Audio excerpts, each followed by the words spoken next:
नमस्कार दोस्तों, आपके अपने channel exam lecture with Govind में आप सभी का भरपूर स्वागत है। आज हम बात करने वाले हैं अपने संघवाद के बारे में कि संघवाद क्या होता है। ये हमारा चैप्टर भारत का संविधान सिद्धांत और व्यवहार 11th क्लास की जो एनसीईआरटी की बुक है उसका हमारा ये 7वां चैप्टर है। यह हमारा 7वां चैप्टर है संघवाद। इसमें हम जानेंगे संघवाद के बारे में। आज के इस वीडियो में हम क्या क्या जानने वाले हैं ये समझते हैं। सबसे पहले तो संघवाद क्या है, सबसे पहले तो हम ये जानेंगे। दूसरे पे जानेंगे संघवाद की आवश्यकता क्यों, संघवाद के प्रकार, चौथे नंबर पर शक्तियों का विभाजन और पाँचवें नंबर पर संघवाद की विशेषता के बारे में भी जानेंगे। शुरुआत करते हैं टॉपिक की, लेकिन उससे पहले आप एक बार मैप देखिए। ये वाला ये मैप जो है वो 1900 लेके 1947 से बीच का मैप है ये। इसमें आप देखेंगे तो राज्य जो है वो कितने कम हैं। देखिए, ये देखिए,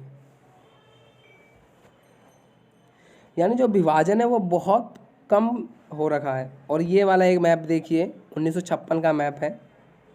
इसके अंतर्गत देश का विभाजन कितना हो रखा है। देखिए, मध्य प्रदेश, उड़ीसा, हैदराबाद, आंध्र प्रदेश।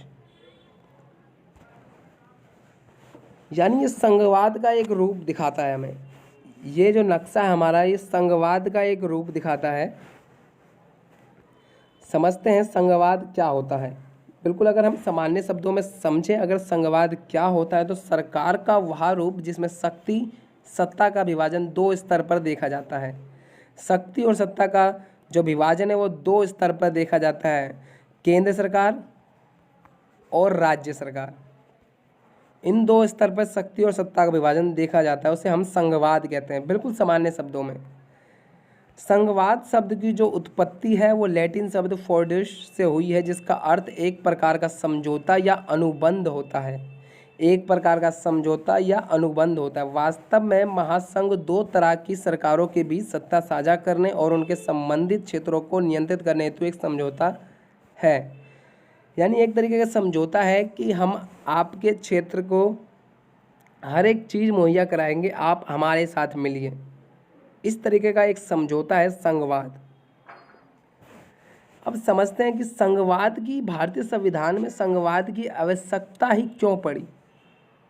आखिर क्या कारण था संघवाद की आवश्यकता पड़ने का।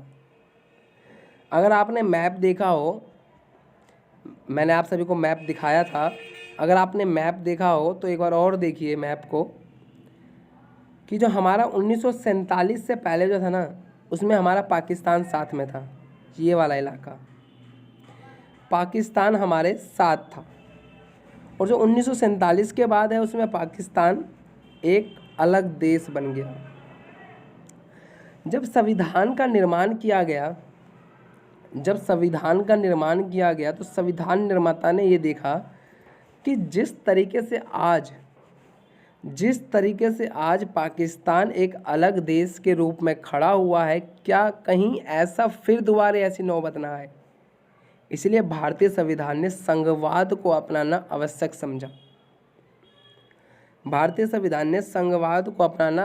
समझा। क्योंकि भारत देश एक विशाल देश था, विविधता इतनी ज़्यादा भरी थी, भाषा के आधार पे, संस्कृति के आधार पे। अगर ये भाषा और संस्कृति के आधार पर ये विविधता, ये अनेकता अगर हटती तो कहीं ना कहीं आज कितने देश बनकर खड़े हो चुके होते। भारतीय संविधान निर्माता ने सोचा कि अगर हम चाहते हैं कि इसको एकजुट बना के रखना तो हमें संघवाद की आवश्यकता पड़ेगी, हमें संघवाद लाना चाहिए।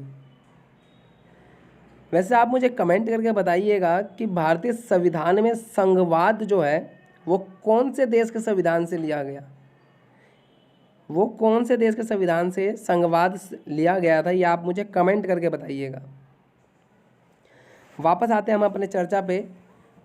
तो जब संविधान निर्माता ने अनेक विविधता देखी और तो उन्हें लगा कि संघवाद की आवश्यकता है, क्योंकि संघवाद जो है अनुच्छेद 1 अगर आप देखेंगे भारतीय संविधान का, तो हमारा अनुच्छेद 1 कहता है कि भारत जो है राज्यों का संघ है, यानी राज्य से मिलकर बना है भारत। अनुच्छेद 1 के अनुसार इसमें इसके अंतर्गत राज्यों का प्रवेश की तो अनुमति है, लेकिन निष्कासन की कोई प्रक्रिया नहीं दी गई भारतीय संविधान में। राज्य की प्रवेश की प्रक्रिया तो दी गई है, लेकिन निष्कासन की कोई भी प्रक्रिया नहीं दी गई। कहीं ना कहीं भारतीय संविधान में संघवाद जो है एकजुटता का प्रतीक है, अनेकता में एकता का प्रतीक को दिखाता है भारतीय संविधान में संघवाद। अब बात करते हैं संघवाद के प्रकार के बारे में। संघवाद के प्रकार की अगर हम बात करें तो संघवाद हमें 2 प्रकार के संघवाद मिलते हैं। पहला संघवाद है सहकारी संघवाद। सहकारी संघवाद क्या होता है, सबसे पहले हम ये समझते हैं। तो सहकारी संघवाद में केंद्र व राज्य एक दूसरे के साथ क्षैतिज संबंध स्थापित करते हुए एक दूसरे के सहयोग से अपनी समस्याओं को हल करने का प्रयास करते हैं। सहकारी संघवाद की इस अवधारणा में यह स्पष्ट किया जाता है कि केंद्र और राज्य में कोई भी किसी से श्रेष्ठ नहीं है, यानी केंद्र और राज्य में से कोई भी किसी से श्रेष्ठ नहीं है। सहकारी संघवाद के जानकारों का मानना है कि राष्ट्रीय नीतियों का निर्माण और क्रियान्वयन जो है में राज्यों की भागीदारी सुनिश्चित करने के लिए एक महत्वपूर्ण उपकरण है। संघ और राज्य संवैधानिक रूप से संविधान की 7वीं अनुसूची में निर्दिष्ट मामलों को एक दूसरे के साथ सहयोग करने हेतु बाध्य हैं। दूसरा है प्रतिस्पर्धी संघवाद। प्रतिस्पर्धी संघवाद में केंद्र सरकार और राज्य सरकारों के मध्य संबंध लाभवत होते हैं, जबकि राज्य सरकार के मध्य संबंध क्षैतिज होते हैं। गौरतलब है कि प्रतिस्पर्धी संघवाद की अवधारणा देश में 1990 के दशक के आर्थिक सुधारों के बाद महत्व प्राप्त हुआ। प्रतिस्पर्धी संघवाद में राज्यों को आपस में और केंद्र के साथ लाभ के उद्देश्य से प्रतिस्पर्धा करनी होती है। सभी राज्य धन और निवेश को आकर्षित करने के लिए एक दूसरे के साथ प्रतिस्पर्धा करते हैं ताकि विकास संबंधी गतिविधियों को बढ़ावा दिया जा सके। सामान्यतः निवेशक अपने पैसों का निवेश करने के लिए अधिक विकसित राज्यों को पसंद करते हैं।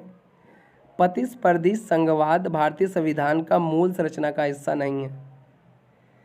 प्रतिस्पर्धी संघवाद का अर्थ होता है कि एक राज्य से दूसरे राज्य के साथ प्रतिस्पर्धा करना, विकास करना।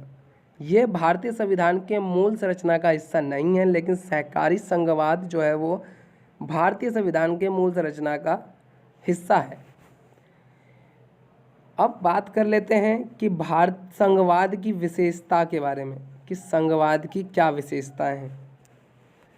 तो संघवाद की विशेषता है लिखित एवं कठोर संविधान, शक्तियों का विभाजन, स्वतंत्र एवं निष्पक्ष न्यायपालिका, एकात्मक और झुकी हुई संघात्मक व्यवस्था।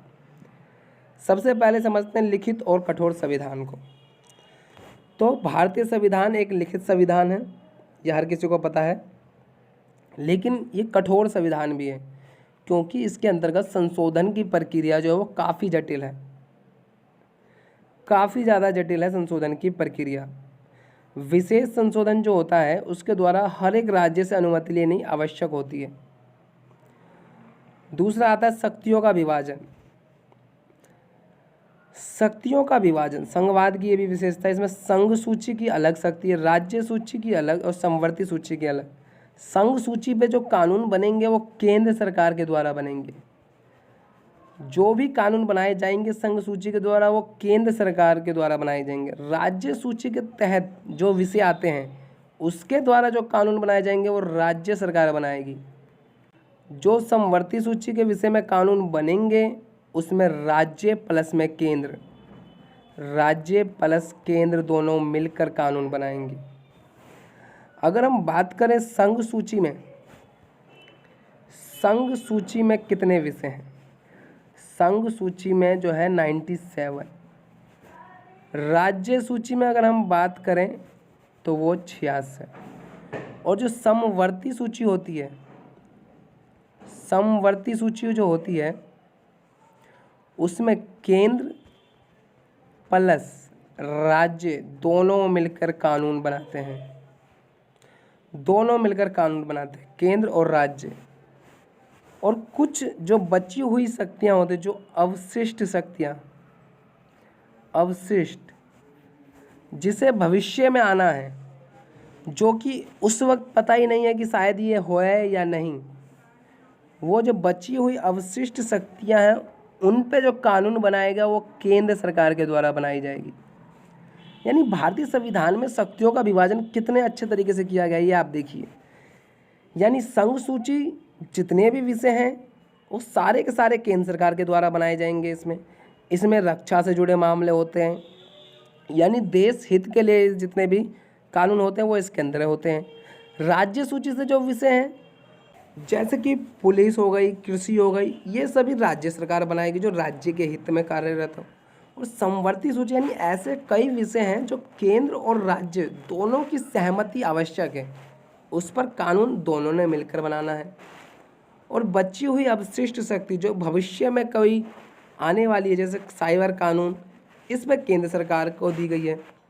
यानी संघवाद की ये भी एक विशेषता है कि शक्तियों का विभाजन किया गया है। तीसरा, स्वतंत्र एवं निष्पक्ष न्यायपालिका। अगर शक्तियों के विभाजन में कभी भेद होता है, कभी विवाद होता है, तो उसका जो निपटारा है वो न्यायपालिका के द्वारा किया जाएगा। एकात्मक और झुकी हुई संघात्मक व्यवस्था, ये कहीं ना कहीं एकात्मक है और झुकी हुई संघात्मक व्यवस्था, इसका अर्थ है कि अधिक शक्तियाँ जो केंद्र सरकार के हाथों में दी गई है और राज्य सरकार के हाथों में कम। तो ये तो बात हो गई हमारी संघवाद की विशेषता के बारे में। अगले टॉपिक में हम बात करेंगे कि भारतीय संविधान ने आखिर क्या कारण है कि केंद्र सरकार को मजबूत रखा। भारतीय संविधान ने किन कारणों से केंद्र सरकार को मजबूत रखा, हम आगे की वीडियो में जानेंगे। दोस्तों, अगर आप चैनल पर नए हैं तो चैनल को सब्सक्राइब जरूर करें, साथ में बेल आइकन को प्रेस कर दें ताकि मेरी नई वीडियो की नोटिफिकेशन आपको मिल सके, और वीडियो को शेयर जरूर करते रहें। धन्यवाद।